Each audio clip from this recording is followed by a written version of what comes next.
గుంటూరులో మస్తాన్ దర్గాపై మస్తాన్ సాయి న్యూడ్ వీడియోల ఎఫెక్ట్ పడింది. దర్గా స్వాధీనానికి జిల్లా వక్ఫ్ బోర్డు అధికారులు నిర్ణయించారు. ప్రస్తుతం మస్తానయ్య దర్గాకు ధర్మకర్తగా మస్తాన్ సాయి తండ్రి రామ్మోహన్ రావు ఉన్నారు. ఈ నెల 11న దర్గాకు వచ్చిన వక్ఫ్ అధికారులు స్వాధీనం చేసుకుంటామని ప్రకటించారు. అయితే రామ్మోహన్ రావు ఈ నెల 14 వరకు గడువు కోరగా నిన్న రామ్మోహన్ రావు అందుబాటులో లేకుండా పోయారు. దాంతో ఇవాళ స్వాధీనం చేసుకునేందుకు వక్ఫ్ అధికారులు సిద్దమయ్యారు.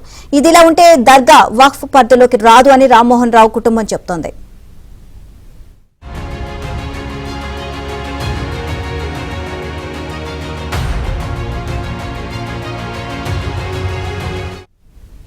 ఓవరాల్ ఇదే అంశానికి సంబంధించి మరిన్ని అప్డేట్స్ మా కరెస్పాండెంట్ సాంబశివరావు అడిగి తెలుసుకుందాం. సాంబశివరావు, మస్తాన్ దర్గాను స్వాధీనం చేసుకోవడానికి వక్ఫ్ అధికారులు అయితే సిద్దమయ్యారు. ఇది అందులో వక్ఫ్ దాంట్లోకి రాదు, పరిధిలోకి రాదు అని చెప్పేసి మస్తాన్ కుటుంబ సభ్యులు అయితే చెప్తున్నారు.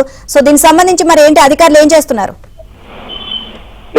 మొత్తంగా హైదరాబాద్ లో రాజు తరుణ్ కేసుకు సంబంధించి మస్తాన్ సాయి న్యూడ్ వీడియోల వ్యవహారం ఇప్పుడు వాళ్ళ కుటుంబ వ్యవహారానికి తలనొప్పిగా మారిన పరిస్థితి అయితే ఉంది. మస్తాన్ సాయి న్యూడ్ వీడియోల వ్యవహారం వెలుగులోకి వచ్చి తెలుగు రాష్ట్రాల్లో సంచలనం సృష్టించి తీవ్ర వ్యవసాయాల దుమారం రేపటి నేపథ్యంలో ఇప్పుడు మస్తాన్ సాయి తండ్రి గుంటూరులో మస్తానే దర్గాకు ధర్మకర్తగా ఉన్నారు. ఇప్పుడు ఆ మస్తానే దర్గాను వక్ఫ్ అధికారులు స్వాధీనం చేసుకునేందుకు సిద్ధమైన నేపథ్యంలో గత 4 రోజుల నుంచి కూడా ఇది ఒక వివాదంగా మారింది. ఈ నెల 11వ తేదీన గుంటూరు జిల్లా వక్ఫ్ బోర్డు అధికారులు మస్తానే దర్గాకు చేరుకొని ఆ స్వాధీనానికి నోటీసులు జారీ చేయగా 14వ తేదీ వరకు సమయం కోరారు. 14వ తేదీ వరకు అందుబాటులోకి రావి రామ్మోహన్ రావు కుటుంబ సభ్యులు ఎవరు అందుబాటులో రాలేదు. 15వ తారీఖు వచ్చి స్వాధీనం చేసుకుంటామని చెప్పిన నేపథ్యంలో అసలు ఇది సర్వమతాలకు సంబంధించింది. అన్ని మతస్థులు, అన్ని కులాల వారు ఈ దర్గాకు వస్తారు. ఇది ఒక వక్ఫ్ బోర్డుకి సంబంధించిన ఆస్తి కాదు. 2010లోనే తమకి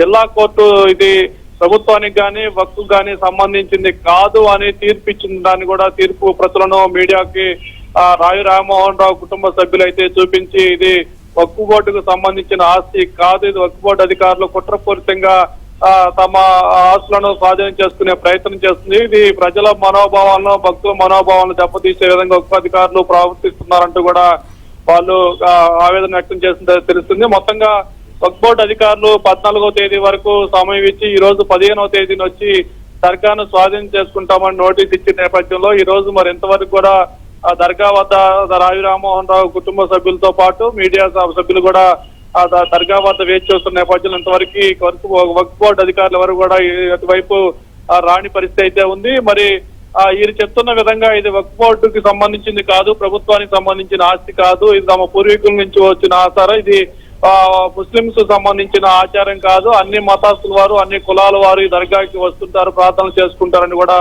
రావి రామ్మోహన్ రావు కుటుంబ సభ్యులు చెప్తున్న నేపథ్యంలో మరి వక్ఫ్ బోర్డు అధికారులు కానీ ప్రభుత్వం కానీ ఎలా స్పందిస్తుందని కూడా వేచి చూడాల్సిన పరిస్థితి అయితే మొత్తంగా మస్తాన్ సాయి వ్యవహార శైలి ఇప్పుడు వాళ్ళ కుటుంబ వృత్తికి మెడకి చుట్టుకున్నట్లు కూడా మనం దీన్ని బట్టి కూడా తెలుసుకోవచ్చు. Right, thank you Sambasivarao.